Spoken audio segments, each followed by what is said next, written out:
Hi everyone, I'm Emma, and it's been so long since I filmed outside, but the weather feels really spring-like and all the bulbs are popping through, and I just thought it's time to start being outside if the weather's alright. So the birds are singing, my chickens are getting quite cross with me, so you might hear them squawking. They've gone in their house because they are not impressed that I'm sitting near to them. But I thought I'd make the most of the nice weather, and I want to start a new series on this channel, which I'm hoping to do like once a month, where we just have a chat. Just a nice chat, catch-up kind of video. So that's the plan today, and you can probably see from the title there's a couple of topics I'm planning to talk about today, because it's just like what's going on in my life at the moment. The first thing, if you have watched my videos before, then you'll know that the book that I've written is about breastfeeding, the link's below. And so breastfeeding is something that I talk about quite a lot. It's quite significant to me. And I've got 3 children, and I breastfed my first for about 15 months, and my second, so my eldest is 8, my second child is 6, and I fed her till she was about 19 months, and my youngest is just coming up for 20 months. And the World Health Organization recommend that you breastfeed for 2 years and beyond. And I was hoping, kind of, given that I did 15 and then 19 months, that this time I might make it to 2 years. I stopped breastfeeding. I stopped a day after her 19-month birthday, so it's been, I don't know, 2-3 weeks. And I was really torn about it. I get something called breastfeeding agitation or breastfeeding aversion, where when I feed sometimes, not all the time, that it makes me feel really uncomfortable. It's hard to explain. It's like it makes you feel kind of cross, and it's a bit like the feeling of like when someone scrapes their nails down a blackboard, that kind of like, oh, just go off of me kind of feeling. I just, I get very touched out. And I was only feeding her once a day anyway. She was just being fed at night time, and she wasn't that bothered. She would feed for like 2 minutes, and she didn't feed to go to sleep anymore. I would just put her in her cot and hold her hand. So it was difficult, because it's the same situation I got into with my other children, that, when you're not feeding very frequently, although obviously she's getting a little bit of nutritional benefit and a little bit of immunological benefit, but not masses, and I wasn't enjoying it, or enjoying is probably the wrong word, but I didn't like it anymore. So I kind of find myself saying, well, who is this for? Why am I doing it? And I also, each time I've had the same worry of like, if I don't stop now, what if things pick up again as my child becomes more aware of what's going on and has the ability to ask for things and that kind of thing, that then they're going to start demanding more and it's going to pick up again. Is this a good opportunity? But then at the same time, I'm kind of thinking, well, I want to do the best by my child, and if the recommendation is 2 years, then I'll do 2 years. So just end up going round and round in circles, and it's exactly the same as what happened with my other 2 children. I felt the same. And she was literally feeding for less than a minute quite often, and I just thought, you know what, I've had enough. She doesn't care. Let's call it a day. And it started as a bit of an experiment. I kind of did a couple of days and thought, well, we'll see. And she did ask. So I do baby signing with her. So the first sign she learnt was for milk, which is this. So she did ask, and she would sort of be coming and giving me cuddles and pulling at my top and stuff, but she wasn't massively bothered. If I just said to her it's broken, and she understands the word broken, so she would she was okay about it. And I thought, well, I'll give it a day or 2 and see how I feel and see how she reacts, and she was fine about it. And I mean, my husband could already put the baby to bed, so it wasn't, I already had the option. I've been away for the weekend. I've gone away for 2 nights before, and I can go out for the evening. Like, it's not as if it made a change in that respect, but it does kind of make that, I suppose, a bigger option, like that, because it's not just if I'm in the house then I'm going to feed her and I'm going to put her to bed, that if he's at home, like, there's no difference anymore, if you see what I mean. She doesn't necessarily need me, it's not specific to me. So that's nice to be able to sort of free up some evenings, so I'm not just sat putting her to bed, because I would just sit with her and hold her hand until she fell asleep, which can take like an hour. So yeah, that's, been a positive development, but it's always just very bittersweet because it means my baby is growing up. I'm not gonna have any more children unless obviously like there's an accident or something, but I have no plans. We have no plans to have any more children. So I think with my middle child, although I felt really sad of like this is probably our last child, there was a part of me that thought I kind of think we're gonna have another one. Whereas this time neither of us want another child at all.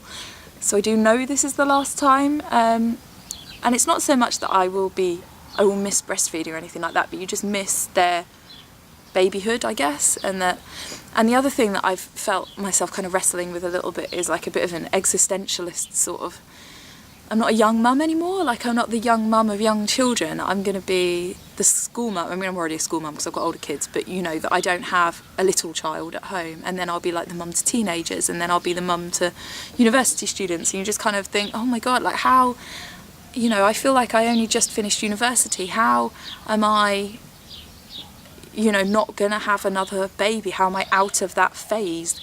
And although I'm in a really good place and I'm really happy about what's going on and the choices we make and so on, there just is that part of me that's like, okay, so that bit of my life is over. And I think I always just wanted children so badly that that was such a part of my life that I looked forward to, that now it's like, okay, now I've done that. And of course it's, you know, I'm still a mother to my children, but it's a very strange feeling, and I suppose quite hard to wrestle with. But yeah, I haven't gone back to feeding her because obviously I still had the option, because your milk production can carry on for a little while. I could go back to it, and I suppose if she was really poorly or something then I would, but yeah, that's us done. So it was the day after her 19-month birthday, so yeah, still haven't made it to 2 years, but what can I say? It's a shame, but what would be the point on hanging on in there for like a minute feed a day that I hated? It doesn't make any sense. In relation to that, about a year ago I decided I really wanted a helix piercing, and you're not supposed to get a piercing or a tattoo while you're breastfeeding, so I did some research into it, but I didn't go ahead with doing it because I was still breastfeeding, and at the time obviously I was breastfeeding her a lot, and I made the decision that because I really wanted it, I was gonna get it as like an end of breastfeeding gift to myself. Now I only have ear piercings, and when I was a teenager I wanted to get like multiple piercings. I wanted to get 2 in one ear and 3 in the other, because one of my mum's friends had that and I thought it looked really cool. And I mentioned it to my dad, and my dad said, oh no, piercings are horrible, it's trashy, no, I don't like it. And I was always so eager to please everybody. If somebody ever kind of disapproved of anything, I'd be like, okay, I won't do that. So although it was something I was interested in, I never did it. And I think all through my life, anytime I would think about it, I would just kind of go, oh no, you know, people don't like it. But although I'm not like mega into piercings or tattoos or anything like that, I just feel like it's something I want to do, like I want to have experience. I'm that kind of person, I just want to like try things, and I really like the look of helix piercings. I'm kind of glad I didn't get multiple lobe piercings, certainly not 3, I think 2 maybe, but yeah. So anyway, I kind of started thinking about it again when I don't know, a couple of years ago I suppose, and gradually came round to the idea that the piercing that I like is a helix piercing, which by the way, if you don't know, is up there. It's a cartilage piercing. And I was like, well, why haven't I done it before? And I thought about it and was like, oh, it's because somebody said they didn't like it. And I just thought, well, why, you know, I'm a 34-year-old woman, what the hell, why, you know, if I want to get it done, I'll get it done, it's up to me.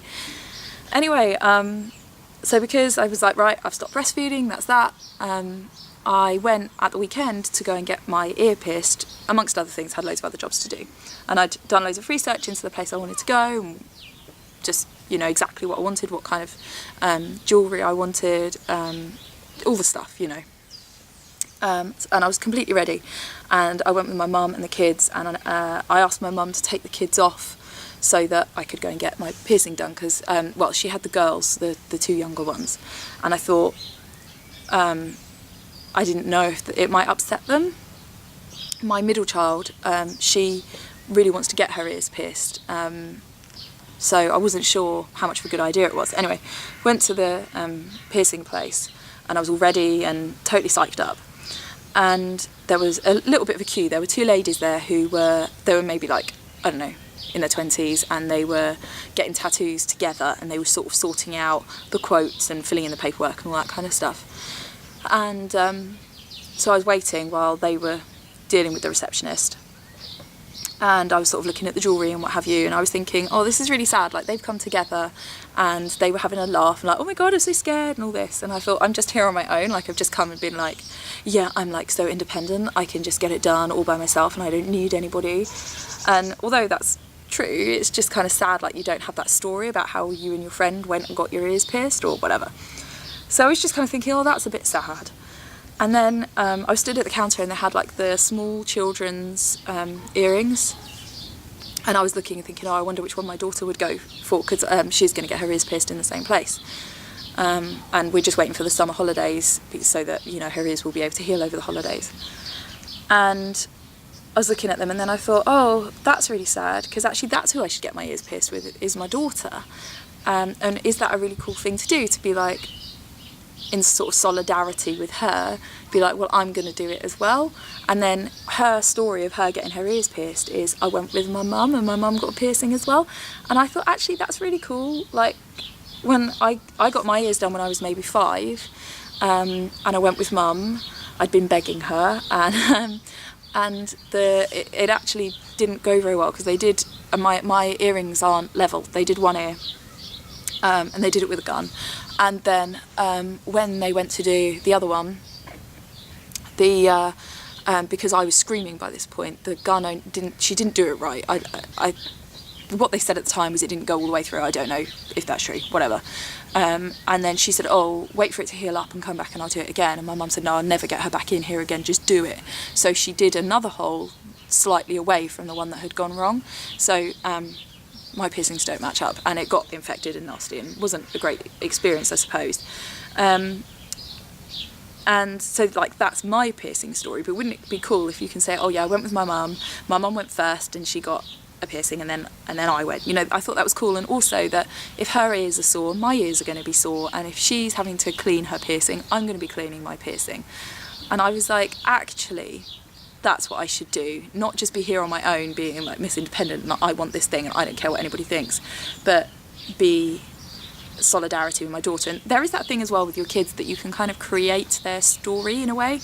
You can think about, you know, when they're adults and they're telling these stories about their childhood, of what stories will they be telling, and you can, you know, I like to think about, oh, how can we create those memories that they'll be talking about, and not just kind of bumble through life, I guess, but think about, oh, you know, little nice traditions and cute things that we've done. And so, and this is an opportunity to do that, to create something that she'll be able to talk about, because yeah, my eldest, my son, isn't interested in having his ears pierced or anything. It's just totally not his thing. He's only 8. My daughter is just obsessed by it, so that's fine. So yeah, so I bottled it, which I felt really bad, because my husband knew I wanted to get it done, my mum knew I wanted to get it done, and they were like, oh, did you get it done? I was like, no. And so I didn't want to be that person who just like wimped out, but it wasn't that. I just thought it just felt really sad. It made me quite emotional, that it was just like, oh, why am I here on my own? So anyway, me and my daughter have talked about it and we're well up for it.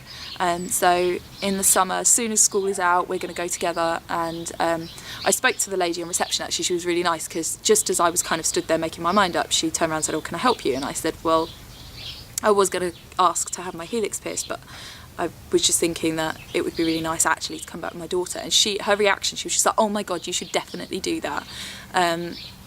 And I was like, oh, do you think it would upset her? Like, have you done that before? And she said, no, it wouldn't upset her. It would be really nice. And you go first, so that you're sort of being the brave one. And I said, well, then what about her seeing it? And she said, oh, we'll make sure that she can sort of see it, but not see it. So she doesn't like see the needle go through or anything like that, so that it doesn't panic her. And just so it's like a nice thing that, you know, she's held my hand and I hold her hand and all of that. So yeah, so we're going to do that in the summer. But really that's, you know, that's all that's new with me in February. It's just been all the usual stuff. But yeah, I stopped breastfeeding, which you're somebody who's written about breastfeeding. That feels really weird. And thought about getting a piercing and then didn't. Anyway, leave me a comment below if you've got any fun stories. Maybe you've had like an interesting piercing experience, or I don't know, but yeah, say hi in the comments. It's always nice to have a chat, and please like if you did, and subscribe for more videos, usually about books, writing them and reading them. But as I say, I've decided to do these like little chatty kind of life update kind of videos. Let me know what you think as well, and if I should carry on doing it. As I say, sort of once a month I just want to check in and just say like what's new with me, us, you know, life. So yeah, have a nice month. Have a nice week, because I'll see you for my video next week. See you all soon. Bye.